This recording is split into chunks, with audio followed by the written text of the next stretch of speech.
Bom dia, boa tarde, boa noite. Saudações a todos os meus ouvintes. Sejam bem-vindos ao podcast Reflexões e muito mais. Hoje não será uma reflexão, mas um estudo sobre o período entre o Velho e o Novo Testamento. Meu amigo Adriel preparou um material muito legal para passar aqui para vocês. Bem, o trabalho foi feito num linguajar um pouco mais jovial do que vocês estão acostumados no meu podcast normal, mas está muito legal, está divertido, tenho certeza que vocês vão gostar demais do trabalho que foi feito. Vejam, ouçam com atenção, tomem nota, tenho certeza que será muito divertido. Agora vocês ficarão com a parte 1. Vocês encontrarão na descrição o link do programa completo, sem o corte entre parte 1 e 2. Lá está por inteiro e aqui está dividido em 2 partes. Sejam muito bem-vindos, muito obrigado mais uma vez. Que Deus abençoe a todos vocês. Um grande beijo e um grande abraço a todos. Que Deus abençoe e guarde todos vocês. Tchau, tchau.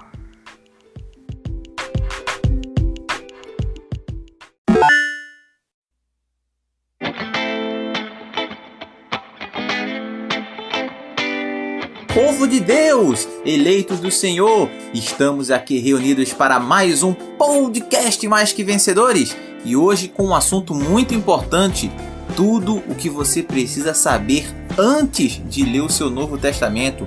Vamos falar hoje sobre o período interbíblico, aquilo que acontece depois de Malaquias e antes de Mateus, aquelas coisinhas que estão ali acontecendo que muita gente não sabe, mas é muito importante e você pode ficar perdido sem isso daí. Olha lá, Adriel, o que será que aconteceu? Que mudanças será que foram essas ocorridas? Por que o mundo virou todo de cabeça para baixo? Primeiro fala hebraico no Velho Testamento.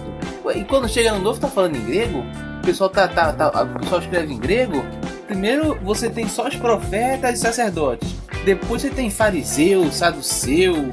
Antes você tem o templo. E depois aparece o templo, mas também tem sinagoga. Da onde vem isso tudo? Como é que apareceu isso tudo num período de 400 anos, 300 anos? Pois é isso que nós vamos ver hoje. Então, meu amigo, pegue seu caderno, seu lápis, sua borracha, sua caneta, uma garrafa de café e vem com a gente.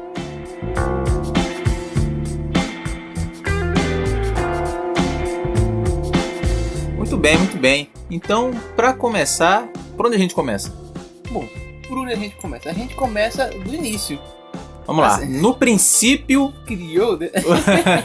Não tão do início. Mas eu acho que é uma boa ideia. A gente pode fazer uma revisão histórica de Gênesis até Malaquias. Coisa rápida. Rapidíssimo. Vamos lá. Deus criou o mundo, Adão e Eva, e aí Deus... Tem Adão e Eva, tem Noé, depois tem Abraão. Deus chama Abraão, Abraão é pai de Isaac, Isaac é pai de Jacó. Jacó, Deus muda o nome para Israel. Israel tem seus 12 filhos. José é vendido para o Egito, o pessoal passa fome e vai morar no Egito, vira o povo de Israel no Egito. Deus levanta Moisés para libertar o povo de Israel. Isso aí foi até Gênesis. Gênesis em 12 minutos. Menos de um capítulo por segundo. Deus levanta Moisés para levar Israel de volta para Canaã, que foi a terra onde Abraão peregrinou e Deus prometeu para Abraão. Moisés vai levar o povo, chega lá na porta, Moisés morre, Deus levanta Josué coloca o povo na terra. Com a morte de Josué, Deus levanta juízes. E aí aquele período de Gideão, de Sansão, de Débora, é o livro de Juízes. Até que se levanta Samuel, o último juiz, e o povo fala, nós queremos um rei. Deus então levanta o rei Saul, mas Saul fica ruim, Deus levanta Davi, depois de Davi Salomão reina, Salomão se desvia dos caminhos do Senhor, e Deus fala que vai dividir o Israel em 2 reinos, Reino do Norte e Reino do Sul.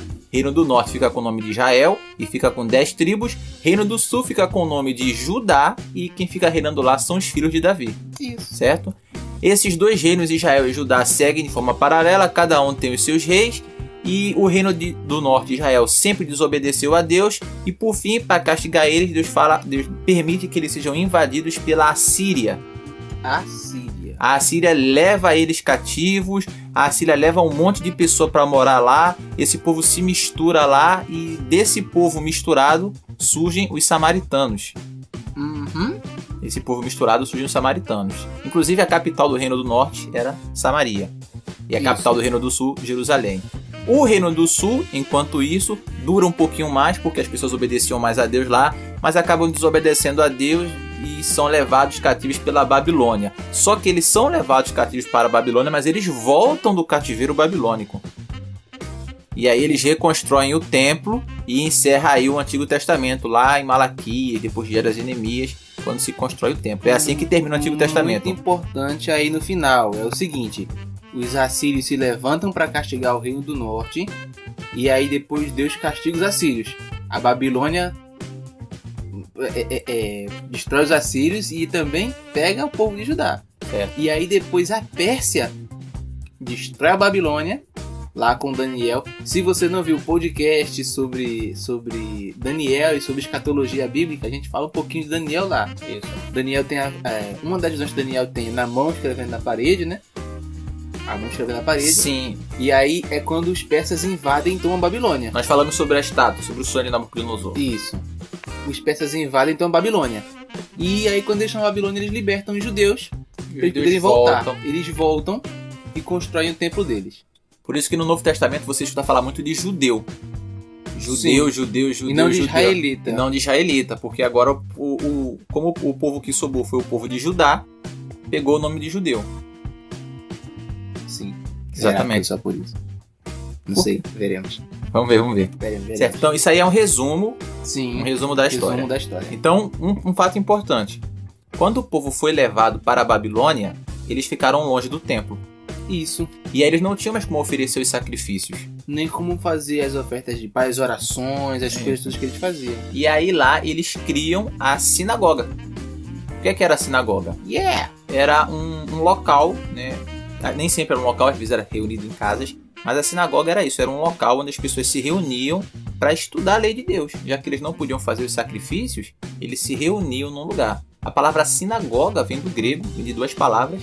Acho que a preposição sim, que quer dizer junto, e ago, que quer dizer, se não me falha a memória, ao lado. Junto ao lado? Não, não é bem ao lado, é no sentido de companheiro, de caminhar junto. Ah, tá. Junto e misturado. É como se fosse caminhar um do lado do outro, algo do tipo aí. Junto e misturado. Samantha, se eu falei besteira, me corrige aí. Mas eu acho que é isso aí mesmo. Não falou besteira, não. A palavra grega, ago, possui muitos significados, como orientar, trazer, liderar. Enfim. Então é aí que surge a sinagoga. Sim, você observa que quando Ezequiel ele tem o chamado dele e a visão dele, sim, ele está nas margens do rio. Porque o pessoal começava a se reunir assim. O pessoal se reunia geralmente distante da cidade. A cidade crescia em volta do rio, mas assim, eles procuravam um lugar distante da cidade. Geralmente um braço do rio. Um lugar mais tranquilo, assim, um lugar mais tranquilo. Para poder se reunir e estudar a palavra de Deus sem ser perturbado por ninguém. Né? Então eles estudavam ali. Começou a ser assim, depois foi virando casa e depois criaram locais específicos para isso. Então no Novo Testamento já existe o templo, mas também existem mini-templos. A sinagoga.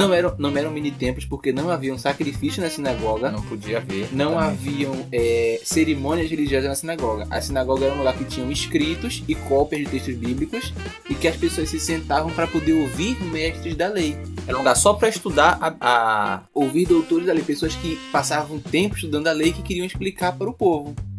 Então era só um lugar para isso, para ter EBD. Isso, era só... É um lugar para ter EBD. Exatamente. Então foi assim que surgiu a sinagoga. Assim surgiu a sinagoga. Que aparece no Novo Testamento, essa tal de sinagoga, que não é uma coisa que aparece no Velho. Não tem isso no Velho Testamento. Foi uma estratégia que eles conseguiram para poder manter viva a chama da religião, se lembrar dos costumes, cantar as músicas deles e fazer os rituais deles longe do templo. Isso. E para ensinar as novas gerações, né? Porque afinal de contas passaram 70 anos na Babilônia, então teve gente que nasceu, cresceu ali. Teve gente que morreu e não viu a terra de novo. Beleza. Isso aí é o Antigo Testamento. Isso aí acabou o Antigo Testamento. Isso, acaba ali em Malaquias. Inclusive, duas curiosidades aí. A primeira é de que Samuel não foi o último juiz. Samuel não embora foi tenha juiz. sido. Não, é mais na frente no livro de Samuel. Ele coloca os filhos dele como juízes. Sim, sim. Mas os filhos deles dão pra trás, ninguém dá pra boa gente, e aí acaba eu digo o que ele pessoal foi não o siga último ele. porque os filhos dele Assim, estavam o lá, último mas que ele, tava com Deus, né? ele ainda estava vivo, O último Samuel. tava Ele ainda com não Deus. tinha morrido. Mas os filhos foram Mas, juízes. assim, juridicamente, os filhos dele ele foram pra Porque assim, os juízes, eles não eram como reis. Não havia um juiz. Então, muitos juízes eram juízes em Israel simultaneamente com outros juízes. Eles Sim, eram por sim, regiões. E às vezes eles governavam até em regiões específicas, não Isso. para o povo todo. Isso, eles não eram reis, eles só coordenavam. Então, Samuel tá ali. Ele teve até um filho dele que acho que é Joel, o nome de um dos filhos dele. Eu acho que é. Eu não lembro dos outros não, mas não eram boas pessoas. Enfim. E você falou em Joel.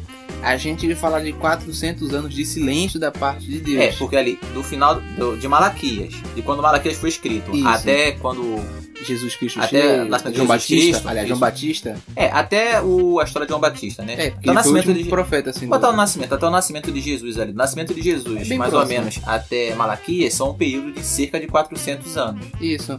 Só que ninguém sabe quando o livro de Joel foi escrito. Do profeta Joel, né? O profeta Joel. Então algumas pessoas acreditam que ele foi escrito entre esse tempo aí, esse intervalo de tempo. Algumas pessoas dizem que Joel foi depois do exílio, depois de Malaquias, depois de Neemias, que Joel apareceu falando do povo do norte, que viria, e parará, pão doce. Então, se de fato Joel nessa época, então não seriam 400 Não anos. seriam sido 400 anos. Teria sido menos.